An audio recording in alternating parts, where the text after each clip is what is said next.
Hey everyone, this is Gainz Gaming. Today we have a super exciting video where we are detailing the leaks from Kingdom 1093 of the new Archer commanders. So without further ado, the first commander that we are going to be starting with is going to be, in my opinion, the YSG 5.0. This is Zhuge Liang. He is an open field commander. He will most likely be on the Wheel of Fortune. He is an archer, versatility, and skill commander.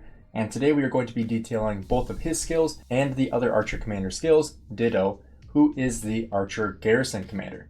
And on top of that, we will also be showcasing the new leadership gear that is being brought into the game just in a couple of days. We did get a mail in the mail today. This was about 3 hours ago. So we got the Shifting Sands that is going to be coming on 4/17. That is tomorrow. And so that is going to be updating probably around 6 UTC. It's usually when they do it. That will be a 3-hour update, but we will be getting the new equipment in that update. So I'll make sure that I get this out as soon as possible. We will also be getting the other updates with Ark of Osiris, with the new equipment, like I said, improvements to the Season of Conquest, where you can actually join the alliances of other kingdoms in your Lost Kingdom if you're in the same camp, which is really, really cool. And then also a cheaper migration, which we saw. Margaret the First will be added to Legendary Tavern. The Autarch and Vindicator Taverns will be changed a little bit. And then Immigration will be changed a little bit as well, just to kind of balance out the beginning of Season of Conquest. And then also just some other optimizations. If you guys want to read this, feel free. We've already covered this in other videos. And you know, it's not that big of an update besides the new gear that we'll be covering. And the new commanders most likely will not be coming in this update, but mostly a future update because we just got the leaks. But like I said, the first commander we will cover is Zhuge Liang. I think this is going to be an amazing open field commander. When you guys see his skills, you will totally agree. So the first skill for Zhuge Liang is going to be Burning of Zeni. This is going to deal direct damage up to 5 nearby enemy troops, most likely in a circular target, kind of like YSG. This will be 2,000 damage factor, which is crazy. And in addition, all targets deal 15% less damage for the next 3 seconds. That is absolutely insane, especially because you can hit 5 different targets. This does reduce by 15% for each additional target, which we usually see with AoE, but 2,000 damage factor for 5 targets is absolutely crazy. Plus the 15% damage reduction is insane.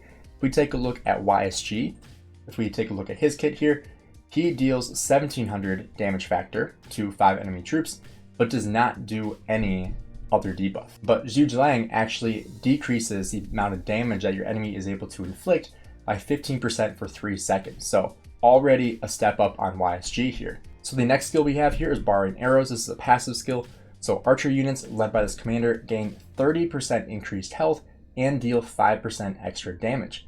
Whenever this commander's troop is inflicted by a control effect while on the map, it has a 50% chance to negate the effect and deal direct damage to the attacking troop with 500 damage factor. This can affect every 5 seconds. So you have a little bit of a revenge attack here if you have a control effect that lands on your march, plus the 30% archer health and 5% damage is really, really nice. Unfortunately with this commander, the only thing he's really missing is defense, which we'll get to here eventually, but the 30% health goes a very, very long way with archers. And if we compare that to YSG's second skill, Art of Archery, this is that normal attacks from the commander has a 10% chance to grant 100 extra rage and 100% increased attack for archer units for the next 3 seconds, which is a pretty good skill for the 100% archer attack. But honestly, if you ask me, I would definitely rather have the 30% archer health and 5% damage bonus, plus have the revenge factor of the 500 damage if you have a control effect, which have a 50% chance of actually negating entirely, which is really, really big. And then next here we have Longzong Plan.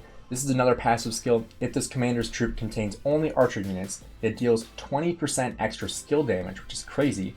Normal attacks from this commander's troops have a 10% chance to increase the amount of attack from their archer units by 50% for 3 seconds. So this is actually very similar to YSG's second skill, in which you increase the attack by 100%, but this one is 50%. So it's not as good as YSG's, but you do increase your skill damage by 20%, which is really, really nice. And if you compare that to YSG's third skill, which is absolutely useless in the open field, already has another step up on YSG. And then our fourth skill here, whenever the commander uses an active skill, their troop gains Marquis effect. This increases their damage dealt by 10% for 10 seconds if it does not already have it, which is insane. For 10 seconds, increasing your damage bonus by 10%.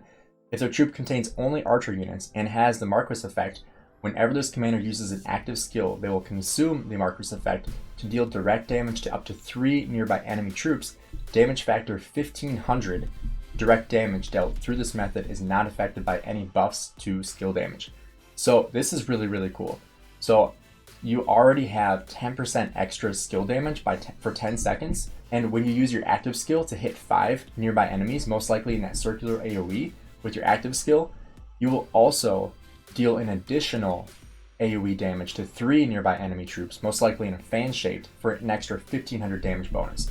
So in total, you're doing 3500 damage factor to basically 8 different troops. You're going to do 2000 damage factor to the 5 troops in your AoE, and then you are immediately going to do another 1500 damage factor to 3 more enemies. So that is absolutely crazy. Tons of damage here, plus the extra damage bonus is really, really nice. And then finally, we have our expertise skill. Upon entering battle, this commander's troops gains the Marquis effect, which is that 10% increased damage, for 15 seconds. So you add another 5 seconds to that, which is crazy. Each time their Burning of Zion or Marcus Zong skill deals direct damage, this commander's troops immediately gains 30 rage. So you have a little bit of a rage engine here to increase the amount of skills that you're doing. But the important thing here is that upon entering battle, you gain your force skill effect, which increases your damage by 10%. But now with the expertise, you get it for 15 seconds instead of 10. So that means that like you could pop out of your city with this commander and you could deal 10% increased damage for the first 15 seconds. Or once you enter battle, you're doing 10% increase all damage for 15 seconds. That is absolutely insane. And every time you do skill damage, you gain an extra 30 rage. So that is absolutely crazy amount of damage for this commander. And so when we take a look at this commander as a whole, we see that he does a ton of damage. He's very similar to YSG in that he is an archer commander. He deals AoE to 5 different targets in that circular AoE, but the difference here is that he also does a damage reduction with his damage, and he does more damage than YSG. He does 300 more damage than YSG. He decreases the damage that your enemies are doing by 15% for each one that you're hitting. So you're essentially decreasing your enemies by 60% damage over those 5 enemies. Then next here we have 30% health to archers, which is really, really nice. 5% damage bonus, plus a 500 revenge bonus if you are getting controlled on the map.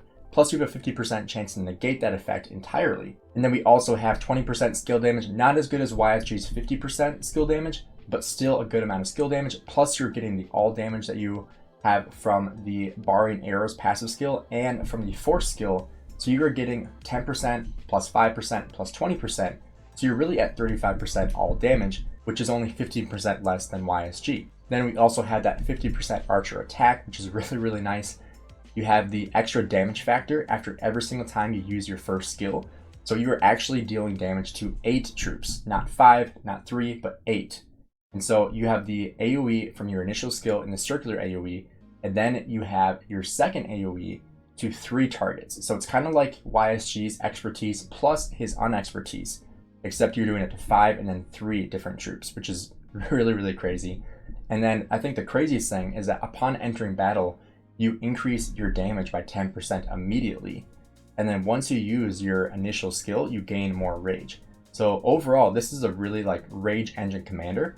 Like I said before, not a ton of defense, but I think that opens up a really, really good commander pairing. And that is going to be with Nebu. Mainly because Nebu is one of the tankier archer commanders. He does deal a good amount of damage. He also does damage to 5 targets. So in this way, you are doing AoE damage to 5 targets twice using Nebu as a secondary to Zhuge Liang. And then you are also getting 30% archer defense and the march speed from Nebu, which you really, really want with archers. So you're getting that defense that you need. You're getting the march speed that you need from Nebu. This third skill doesn't really apply because it's really only for rallies. And then you also get another 15% damage bonus, which if you guys remember, Zhuge Liang has 35% all damage, so Nebu would equal that 50% skill damage that YSG has. So using Nebu as a secondary, you're actually getting the equivalent of what YSG provides you with skill damage. And so pairing Nebu with Zhuge Liang, I think is going to be the best option for you if you're going to use Zhuge Liang. And I think pretty much everybody should unlock him at least. He should be in the Wheel of Fortune because he's going to be a much cheaper option than YSG. and you really won't have to expertise YSG anymore unless you are planning on fighting in the early game quite a bit. Because YSG, you had that 5 AoE for barbing. I'm actually using YSG right now in my Lohar to do AoE barbing, but you honestly won't need that anymore because Zhu Liang will have that immediately. Plus you have Theodora that has that, you have Cyrus that has that with his 4 skill. And so honestly, like, the days of expertising YSG for the value in the late game is kind of coming to an end with all these commanders that have circular AoE. All right, next here I want to talk about Dido. She is the Archer Garrison commander, also has the support tree. And so this is going to be the new Archer commander for the Garrison. I honestly am not super impressed by her kit, but let's take a look at all of her skills. So her first skill is a solo cartridge. She deals direct damage to a target troop of 2000 damage factor. If the target is a rally army, this skill also reduces the skill damage of up to 5 enemy troops near this commander's troop by 30% for 3 seconds. So this is a single target damage of 2000 damage factor, which I think is very weak. I think compared to Zhu Liang with 2000 damage factor to 5 enemy targets, this is really, really weak. Dealing direct damage of 2000 damage factor and then reducing skill damage by 30% for up to 5 enemy troops, probably including the rally as well. But I do think that this is proportionally very weak compared to other Garrison commanders. I think this is just not very high damage, especially being single target damage. Next here we have the Weeping Queen. Archers led by this commander gain 20% increased defense and deal 5% extra damage to infantry.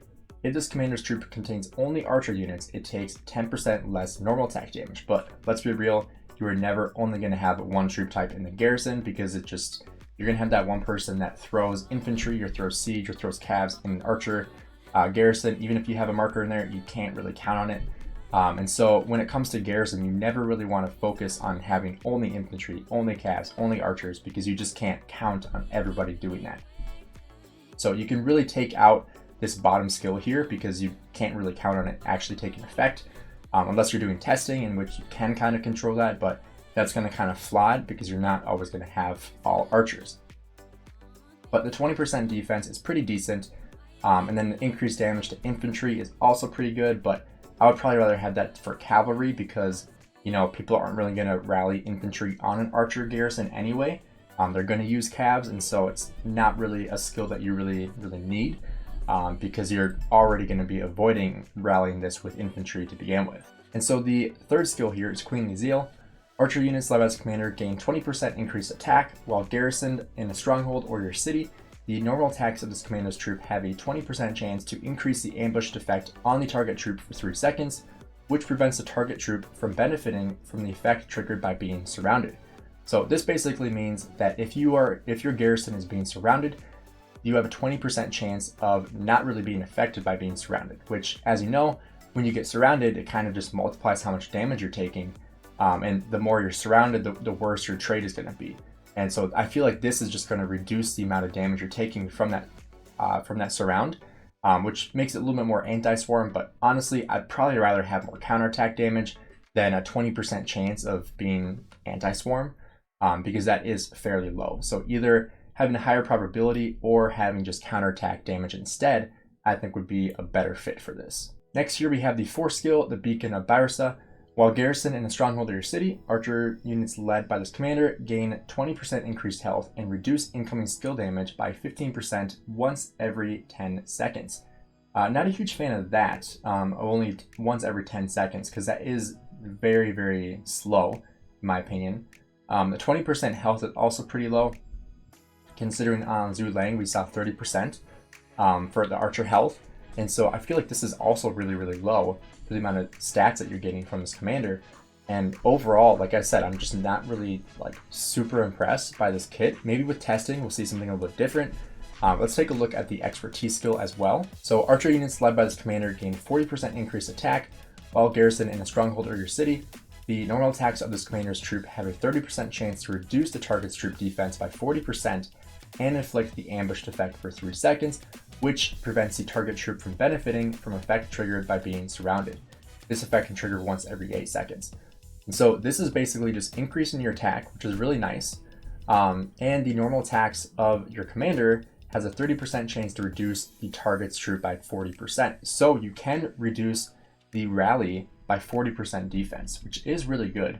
And 30% is a decent amount of percentage because it's normal attacks. So that's every single second.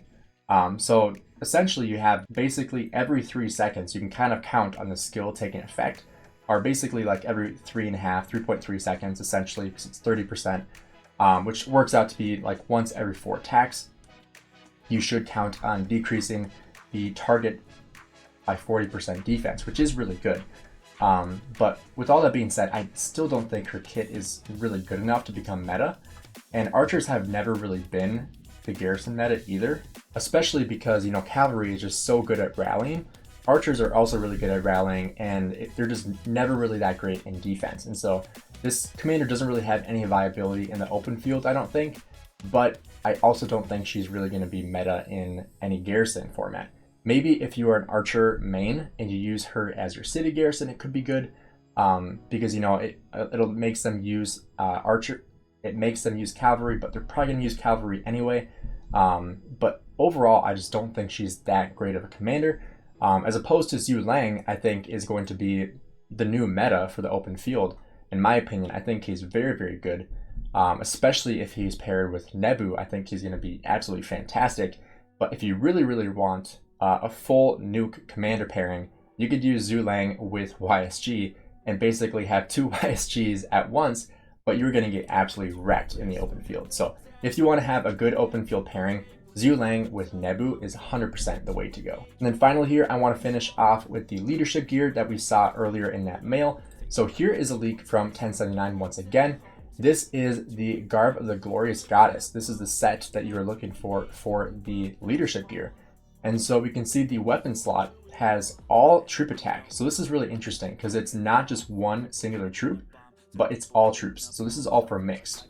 So we have 15% troop attack for the weapon. We have 8% troop attack for the helmet. Plus you have some march speed for infantry and calves. The chest piece, you have 8% troop defense. For the gloves, you have 6% troop defense, and then for the legs, we have 8% troop health, and the boots, we have 6% troop health. And then overall, we have the set effects as well. So the 2-piece set gives 3% troop defense, the 4-piece set gives 3% skill damage reduction, and then the 6-piece set gives 5% troop health.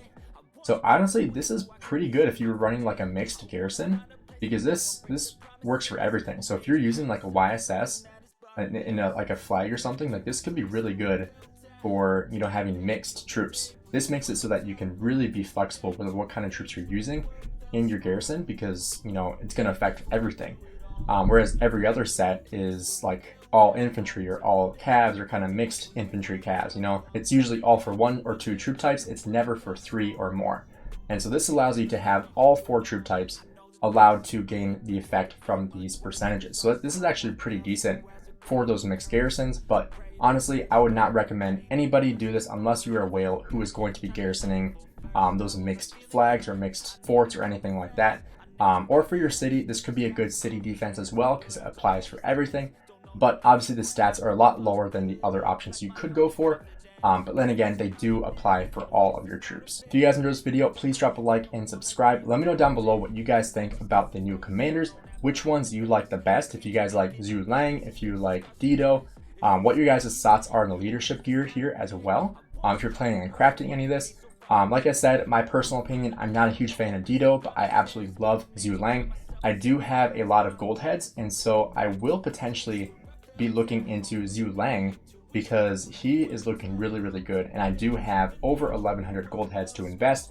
And so that is something that I might look into after we see some testing with him. So make sure you guys stay tuned for that, and I'll see you guys in the next video.